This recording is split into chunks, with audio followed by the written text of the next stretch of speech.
And now, it's time for another Dice Tower review with Tom Vasel.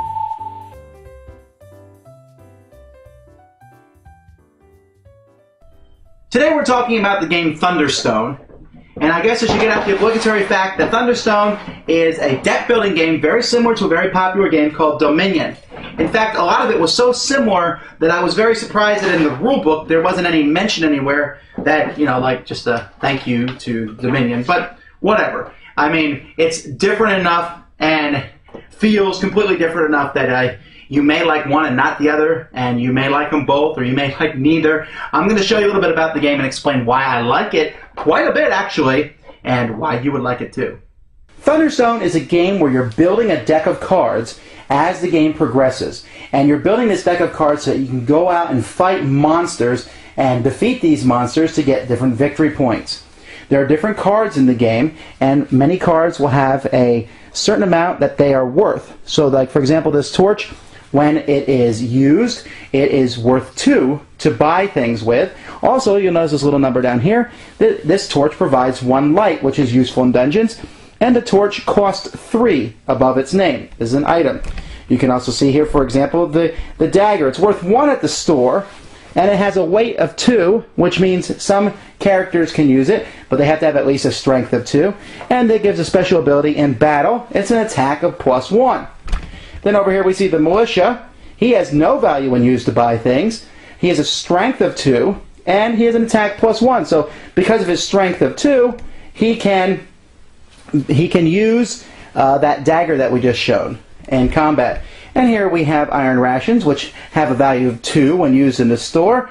And it's an item that a hero can give him strength +2 to carry weapons that maybe he wouldn't normally be able to carry. Why did I show you these 4 cards? Because these 4 cards are in every game. You're also going to take a deck here of random cards. These are random village cards. And you'll be taking 8 more of these and putting these out, piles of those cards on the table. So you might have good berries, you might have flaming swords, the barkeeper may be available, a short sword, a feast, and each of these cards will have different stats. For example, here we see the pole arm, which is an attack +2. It's a good weapon, but it's an attack +6 if the hero has 8 or more strength. So you get a hero that has 8 or more strength, and that becomes a much handier card. Also, we find, for example, here's the barkeep. In the village, he lets you purchase an additional card this turn. Each turn, a player will draw 6 cards, and they'll have 6 cards in their hand.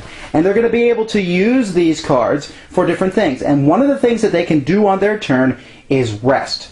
Resting simply takes a card from your hand and destroys it. It's out of the game forever, and then you basically pass your turn. Why would you do that? Well, you might have cards in your deck that you don't need anymore, and it's a good way to slim your deck down. Because the way this game works is, you are drawing these cards, you're playing them, and then when you're done with them, you put them in your discard pile. When your draw pile runs out, you take your discard pile, shuffle it, and you'll draw from it again. So cards that you buy and purchase will be going to this deck. And that's another thing you can do on your turn. Instead of resting, you can go to the store. And when you do so, you'll look at the value of all the cards in your hand. So you can see here that I got a dagger. 1 + 2 is 3, 4, 5, 6, 7. So I can buy one item that costs 7 or less. So every game, the store or the village is different, has different cards. Here you can see Banish, a spell you can buy, a warhammer, a weapon, a feast. It's an item of food. And there's different things. But one of the most important things is there's 4 heroes available in each game. These are also drawn randomly. And heroes are interesting because they're like the militia that I showed you earlier. But this shows what level the hero is. But that shows his strength, his cost if you buy him, and then any kind of special attacks that he may have. Also, later on, you'll be able to level these heroes up. See, this is the cleric, who can be later on leveled up into the priest, who later on can be leveled up into the bishop. How are you leveled up? Well, every time you kill a monster in the dungeon, you get experience points. They simply look like these, experience points, and you can use those to level up to the next level. And the more powerful the heroes are, the better you'll be able to do in a dungeon. So instead of going to the village or resting by getting rid of a card, you can go to the dungeon and you can fight in the dungeon with whatever you may have in your hand at that point in time. So let's say, for example, this is what I have in my hand here. I have a Warhammer, Arcane Energies, 2 daggers, a cleric, and a squire. Well, each character you have can use 1 weapon, so I give him the Warhammer. Because he's a strength 6, you need at least 5. So he's carrying the Warhammer, which is an attack +2, but it's an attack +3, so he's an attack of 5. Then I have the cleric, who's a magic attack +1, and I give him a dagger, attack +1, so he's attack +2. So now I have an attack of 7. Now I don't have anyone else to carry the other dagger, so nothing to do with that. And then this is a spell that changes all attacks to magic attacks, because some creatures can only be attacked by magic attacks. So then I look at this first guy in the dungeon who's in level 1 basically, and it's simply a goblin here. Now this goblin here has a strength of 4, so I'm easily going to defeat him.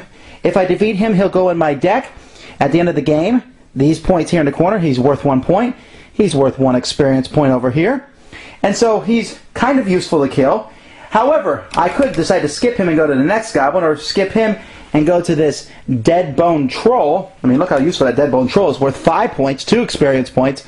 Much harder to kill. However, to go to farther cards, you need light to get in there. Some cards give you light. For example, torches give you light. Some heroes give you light. The lantern gives you light. Some weapons give you light. And you need 2 light to go to the first card, 4 light to go to the second card, and 6 light to go to the third card. And if you don't have that light, then your attack is subtracted by each point of the light you don't have. And so once you kill a creature, you take it, put it in your hand, you shuffle everything down, pull out the next creature, and this continues until there's a card called the Thunderstone that comes out. When the Thunderstone comes into the last position, the game is over. At that point, players go through their whole deck and look at these cards and look for the corner, how many points they have. Whoever has the most points is the winner. I really didn't do the game justice there in showing you how to play it, because there's so much involved. There's many different decks of monsters that you can have. You use 3 different decks of monsters that are random. There's so many different heroes, many different items. There's already an expansion announced for this game with more of the same. What do I like about it? I like all the different items on each card. A card could be useful in battle, could be useful in the village, could be useful in both. The heroes all have completely different feels to them, and the idea of leveling them up is neat. Which enemy are you going to attack? Some enemies are harder, some can only be hit by magic attacks, some can need more light to hit them, some will destroy one of the people who's attacking them. Your heroes, if you level them all the way up to the end, can be very useful, and that gets you points too. So you can level up a hero, or you can just wait till a high level hero is available and buy it. So the game is very similar to Dominion, where you're building your own deck, but there's 2 different uses for the cards, both buying and for attacking in the dungeon. It's very thematic. The only negatives I might have about the game is that for new people, there's a lot of icons on the card, and it's not very clear what each icon does. Now that I've played it, I know what they mean. I know this is strength, I know this is experience points, I know which one is light. Maybe that could have been made a little bit clearer, and it's a little bit more involved. While I can get my wife to play Dominion, for example, I wouldn't be able to get her to play this because she's really not interested in the fantasy flavor, and in this game it's very strong. But all that aside, it's a very strong design, it's a lot of fun to play, and it has a lot of legs. I think I can see myself playing this quite a few times in the future, along with some really tremendous artwork. Makes this a very excellent game. Thunderstone. Thanks for joining us today. For more written, audio, and video reviews, as well as the #1 board game podcast, check out the website at www.thedicetower.com. Until then, this is Eric Summerer, and you've been watching The Dice Tower.